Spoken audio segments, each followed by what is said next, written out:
হয়েছেন আমাদের superintendent of police Purba Bardhaman Shri Sayak Das IPS মহাশয়। তো স্যারকে আমরা স্বাগত জানাচ্ছি এবং তার সঙ্গে স্যারকে অনুরোধ করছি, স্যার আপনি দুটো কথা বলুন ছাত্রী ছাত্রদের জন্য। এখানে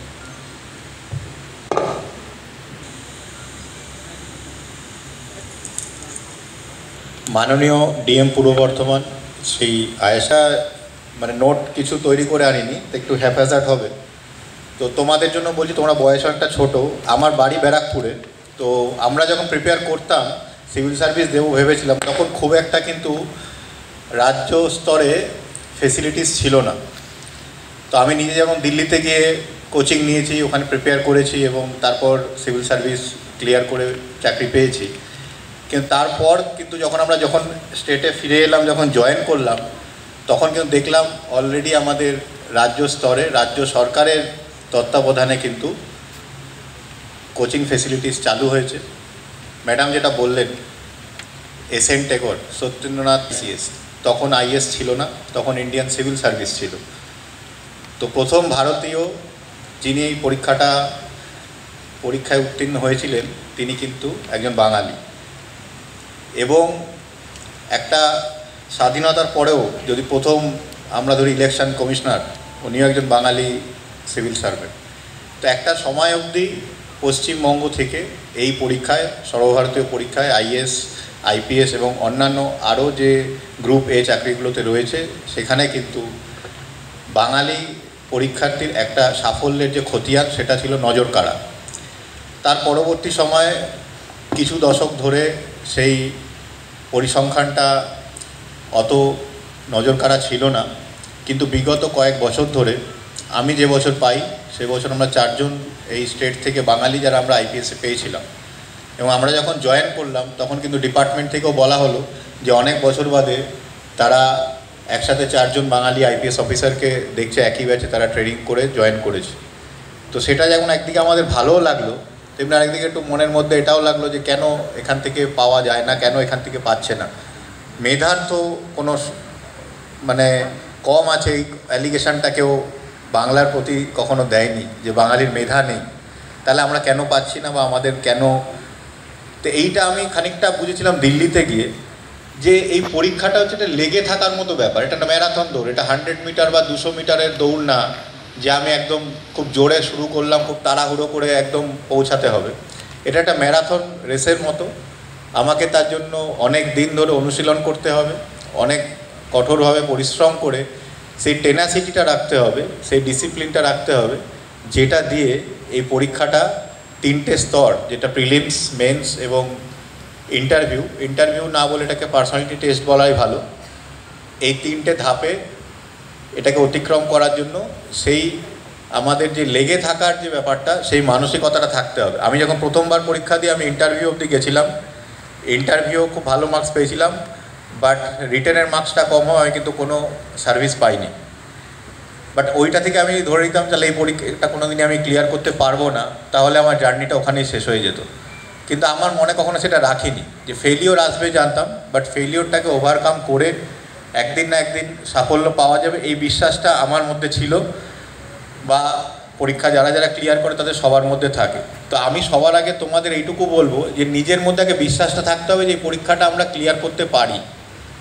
পরীক্ষাটা ক্লিয়ার করার জন্য যে খুব হাই আইকিউ থাকতে হবে এটা কিন্তু নয়, কিন্তু বিশেষ কিছু গুণ থাকতে হবে। তার মধ্যে একটা গুণ হচ্ছে ডিসিপ্লিন ওয়েতে পড়াশোনা করার মানসিকতা, যে আমি পড়াশোনা করব। আমি যখন পরীক্ষা দিতে গেছিলাম, যখন দিল্লিতে থাকতাম, আমার সাথেও 2-1 জন প্রিপেয়ার করতো।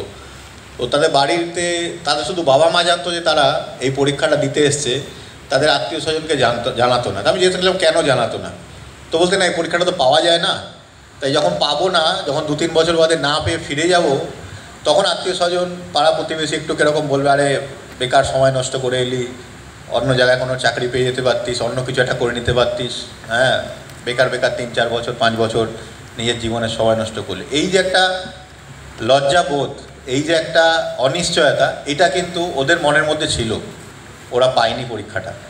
আমি কিন্তু যখন গেছিলাম আমি কিন্তু বলে গেছিলাম হ্যাঁ না পেলে না পাবো, কিন্তু আমি পরীক্ষায় আমি তো কোনো লজ্জার কাজ কিছু করতে যাচ্ছি না, আমি একটা চেষ্টা করতে যাচ্ছি পেলাম, খুব ভালো না পেলে আমি আমার মতো করে অন্যান্য কোনো কেরিয়ার করে নেবো। আমি ফিজিক্সে এমএসসি করেছি, আমি পিএইচডি করতে পারবো, আদার্স জায়গায় আমি কোনো সরকারি চাকরি, কারণ এই পরীক্ষার প্রিপারেশান নিলে অন্যান্য অনেক পরীক্ষার প্রিপারেশানটাও কিন্তু হয়ে যায়।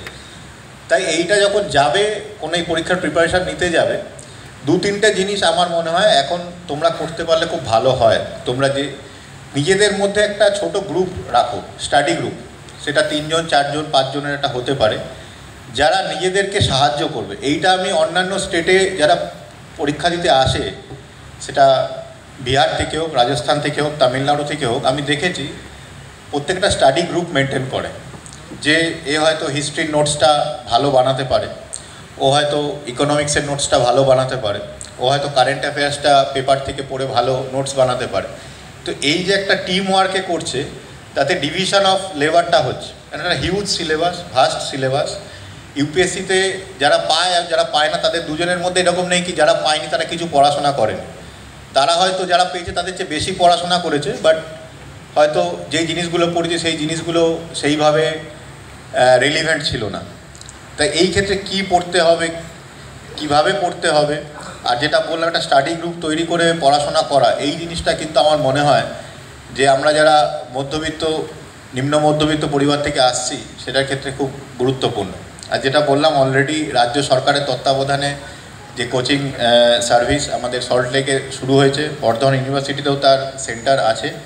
তো তোমাদের মধ্যে আগামী দিনে যারা এই পরীক্ষায় যেতে চাও, তারা এখন আর তাদের দিল্লি যাওয়ার কোনো দরকার নেই, তারা এই কোচিংয়ের সাহায্য নিয়ে তারা তৈরি করতে পারবে। কিন্তু কোচিং একটা ধাপ, কোচিং জাস্ট একটা মাধ্যম, বাকি 90% হচ্ছে নিজের।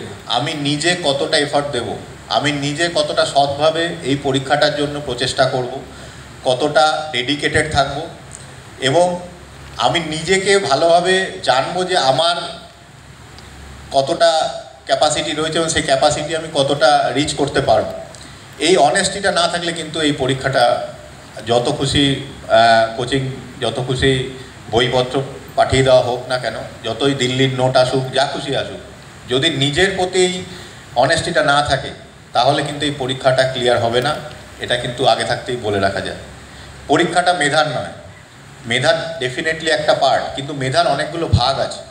শুধু পড়াশোনার দিক থেকে নয়, সোশ্যাল ইন্টেলিজেন্স, ইমোশনাল ইন্টেলিজেন্স, এইগুলোও কিন্তু ম্যাটার করে।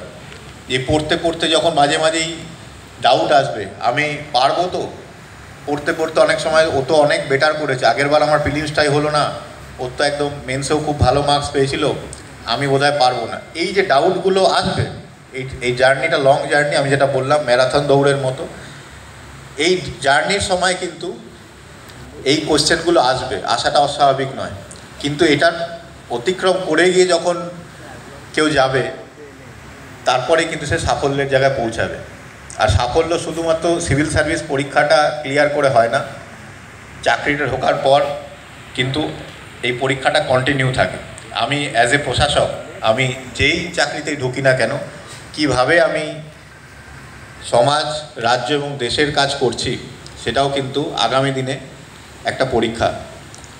তো ভারতবর্ষ এখন একটা যুগ সন্ধিক্ষণে দাঁড়িয়ে, আগামী দিনে কিন্তু 2047-এ আমি রিটায়ার করব, 100 বছর হয়ে যাবে ইন্ডিয়ার ইন্ডিপেন্ডেন্স।